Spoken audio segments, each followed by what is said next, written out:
Olá pessoal, tudo bem com vocês? Eu sou o Enzo, sejam bem-vindos ao Cidadão Investe. Dívidas, ninguém gosta delas, certo? Mas de acordo com o CNC, que é a Confederação Nacional de Comércio, Bens, Serviços e Turismo, apurou no início desse ano que mais de 65% das famílias brasileiras estão endividadas. Pois é, esse é um número astronômico e que a gente precisa entender as razões, os motivos pelo qual isso acontece. Porque com certeza isso não é do nada. Por isso que eu separei 6 motivos pelo qual os brasileiros se endividam. Vamos lá? Motivo número 1. Pouca clareza sobre os próprios ganhos. Ou seja, as pessoas não sabem o quanto elas recebem, o que é extremamente grave.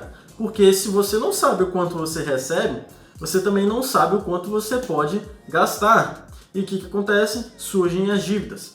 A falta de um orçamento familiar, de um planejamento financeiro, ocasiona essas questões. Muitas pessoas não gostam de lidar com dinheiro, acham isso chato, mas infelizmente é algo muito necessário. Porque se você não tem muito bem estruturado o quanto você ganha, suas entradas ali, suas receitas, versus suas despesas, as suas saídas, quanto que você gasta com aluguel, com luz, água, compra de mês, enfim, você tem uma grande chance de ter uma dissonância ali, de ter uma diferença que vai te endividar.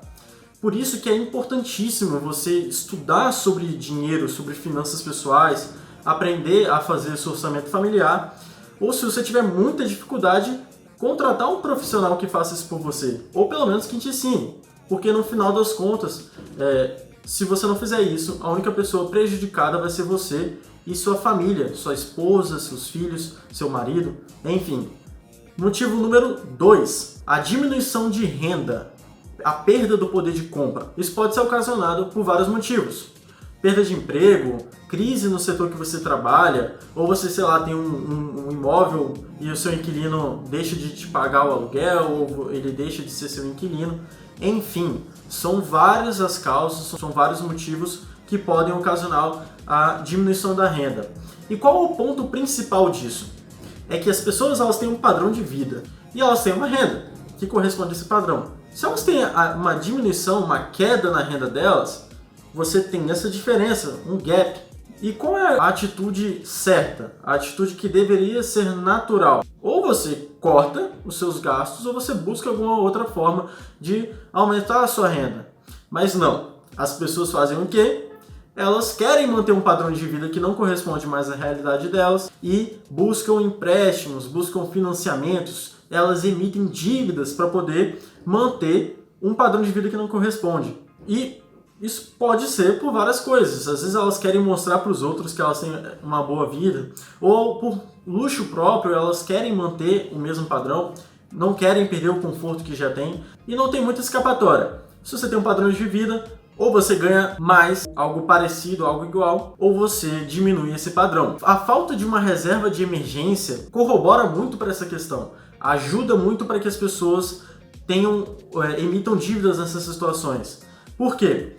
Quando você tem uma reserva de emergência e você perde o emprego ou você perde sua renda de alguma forma, você pode até manter o seu padrão de vida, porque você tem um colchão ali para poder estar injetando dinheiro no seu orçamento. Porém, logicamente, isso acontece só por um tempo limitado, né? É provisório isso. Até que você encontre alguma outra forma de ou diminuir seus gastos ou de aumentar o quanto que você recebe. Novamente, a falta de um orçamento familiar, a falta de uma educação financeira traz situações como essa e aumentam as dívidas do nosso querido povo brasileiro. Terceiro motivo, o fácil acesso ao crédito. Pois é, no nosso país há um grande incentivo para que você utilize linhas de crédito. O governo, por exemplo, ele utiliza um motivo de que a economia está muito parada e que as pessoas precisam consumir. Então o que ele faz? Ele facilita, ele incentiva as pessoas a utilizarem linhas de crédito. Assim como os bancos. O banco ele enriquece de que forma? Ele empresta dinheiro para você e te cobra juros. É assim que ele ganha dinheiro. Então é claro que ele vai querer que você tome dinheiro emprestado e fique pagando juros para ele o resto da vida. Então os bancos eles são grandes incentivadores para esse uso do crédito. E a mídia de uma forma geral sempre contribui com isso. As lojas, os estabelecimentos, lojas virtuais que permitem que você parcele em 10, 12, 15 vezes no boleto, sem consulta, sem nada parecido. Tudo isso corrobora para o quê? Para um fácil acesso ao crédito. As pessoas conseguem facilmente utilizar cartões, financiamentos, empréstimos e surgem as dívidas que podem te deixar inadimplente. E o uso do crédito, de uma forma geral, até que não é um problema. Se você sabe utilizar o crédito, você tem isso controlado em uma planilha, em algum lugar, tá tudo bem, você tá nas suas mãos, você tá sob o seu controle, sua tutela. Mas o que acontece é, devido ao déficit da educação financeira no nosso país, as pessoas perdem o controle disso, perdem o controle dessas dívidas que elas emitiram através do crédito e vira uma bola de neve. O que nos leva ao motivo número 4. Pessoas muitas vezes não sabem quantas parcelas têm em aberto. Segundo uma pesquisa do CNDL e do SPC, 61% das pessoas não sabem quantas parcelas elas têm em aberto. Isso é incrivelmente ruim. Vamos lá. Se você não sabe quantas parcelas você tem em aberto, há uma grande chance de você parcelar novas coisas, o que vai se somar com a sua dívida atual. E muitas vezes você pode não ter condições de quitar essa nova dívida. E aí, o que acontece? Você vai entrar na inadimplência. É por isso que é necessário você, quando for parcelar alguma coisa, colocar isso em algum lugar. Seja numa folha de papel, seja na planilha do Excel, algum aplicativo de celular. Hoje é muito fácil você encontrar dispositivos para poder controlar o seu dinheiro. E ter isso planejado, você saber qual o parcelamento que você está tendo, o quanto você está pagando. Porque veja bem, se você parcela alguma coisa em 12 vezes, e você não controlar isso, é muito fácil você se perder, né? No dia a dia, que é muito corrido, trabalho, estudo e tudo mais, você, enfim, não tem como ficar gravando tudo isso, né? Tendo isso fácil na sua memória. Por isso que é muito importante ter isso por escrito, ter planejado os seus parcelamentos, as suas dívidas, para que você não incida no erro de parcelar novas coisas, sendo que você nem terminou o primeiro endividamento. Motivo número 5, consumo irresponsável. Segundo essa mesma pesquisa, 33% das pessoas sabiam não poder pagar os compromissos, ou seja, elas sabiam que não podiam pagar pelo parcelamento, financiamento, empréstimo, e mesmo assim emitiram as dívidas. Isso é muito estranho, porque se você sabe que você não pode pagar, por que você vai emitir a dívida do mesmo jeito? Não pode, isso é irresponsabilidade. Inclusive, o governo ele tem uma lei de responsabilidade fiscal. O que é isso? Resumidamente, o governo não pode gastar mais do que arrecada com impostos, porque senão é crime de responsabilidade fiscal. Isso gera impeachment, isso gera um grande problema. Então, se o governo tem uma lei que proíbe que ele gasta mais do que arrecada, por que você vai gastar mais do que você arrecada também? Não faz o menor sentido. Então, uma grande responsabilidade com a pessoa que você está comprando o produto ou o serviço, porque essa pessoa vai deixar de receber esse valor porque você não pode quitar, quanto com a sua família, que pode às vezes ser só você, ou você pode ter uma esposa, um marido e filhos. Enfim, você vai estar comprometendo um conjunto, um coletivo, quando você quando você emite uma dívida que você não pode pagar. É claro que existem casos e casos, mas diante de todo o cenário de educação financeira do nosso país, é muito claro que as pessoas fazem isso muito mais por falta de instrução do que por necessidade de fato. E o nosso motivo final, número 6, é misturar dinheiro com emoção. O que é isso? Às vezes a gente está desanimado, está ansioso, está triste, com depressão ou muito eufórico por algum motivo. E o que acontece?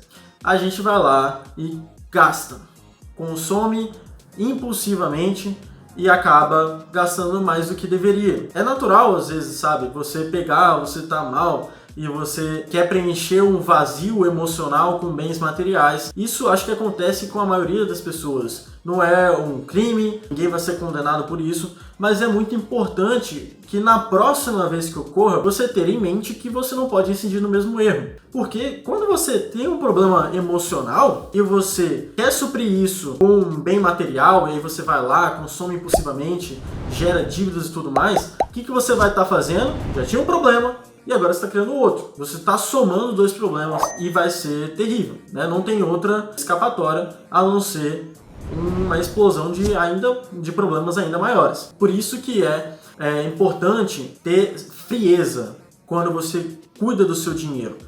Porque quando você está emocionado, você não raciocina.